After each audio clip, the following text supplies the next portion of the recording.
राष्ट्रपति चुनाव की तारीख का ऐलान आज कर दिया जाएगा। चुनाव आयोग की तरफ से इस बारे में दोपहर 3 बजे घोषणा की जाएगी। संविधान के अनुच्छेद 62 का संदर्भ देते हुए राष्ट्रपति रामनाथ कोविंद का कार्यकाल 24 जुलाई को समाप्त हो रहा है और अगले राष्ट्रपति के निर्वाचन के लिए चुनाव उससे पहले संपन्न होना चाहिए। राष्ट्रपति चुनाव में संसद के दोनों सदनों के सदस्यों के अलावा सभी राज्य के विधानसभाओं के निर्वाचित सदस्य, राष्ट्रीय राजधानी क्षेत्र दिल्ली और संघ शासित प्रदेश पुडुचेरी के विधानसभा के सदस्य वोट डाल सकते हैं। आपको बता दें कि राष्ट्रपति चुनाव के लिए राज्यसभा, लोकसभा या विधानसभाओं के मनोनीत सदस्यों को राष्ट्रपति चुनाव में मतदान करने का अधिकार नहीं। ऐसे ही राज्यों के विधान परिषदों के सदस्यों को भी राष्ट्रपति चुनाव में हिस्सा लेने का अधिकार नहीं है।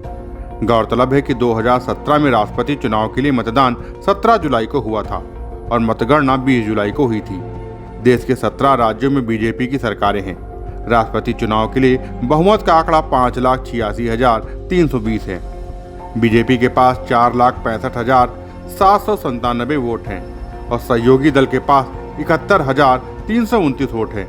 इन दोनों आंकड़ों को मिला दिया जाए तो एनडीए के पास 5,37,126 वोट हैं, जो बहुमत से 9,194 वोट कम है। वहीं इन चुनावों में देश की जनता प्रत्यक्ष रूप से मतदान नहीं करती। जनता के द्वारा चुने गए सांसद और विधायक मतदान इन चुनावों में भाग लेते हैं। इन चुनावों में राज्यसभा सांसद, लोकसभा सांसद और विधायकों को वोट देने का अधिकार होता है। हालांकि विधान परिषदों और नामित व्यक्तियों को वोट करने का अधिकार नहीं होता। वहीं राष्ट्रपति चुनाव में मतदान करते वक्त विधायक और सांसद अपने बैलेट पेपर पहले ही बता देते हैं। इसमें वो अपनी पहली पसंद, दूसरी पसंद और तीसरी पसंद का जिक्र करते हैं।